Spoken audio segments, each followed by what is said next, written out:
सूखी खांसी से परेशान हैं तो ये 2 घरेलू नुस्खे जरूर आजमाएं।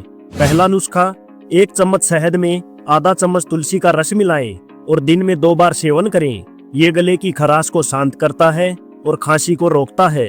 दूसरा नुस्खा, रात को सोने से पहले 1 गिलास गर्म दूध में चुटकी भर हल्दी और 1 चम्मच शहद मिलाकर पिए। ये अंदर से सूजन को कम करता है और सूखी खांसी में आराम देता है। अगर आपको ये जानकारी मददगार लगी हो तो वीडियो को लाइक करें और चैनल को सब्सक्राइब जरूर करें।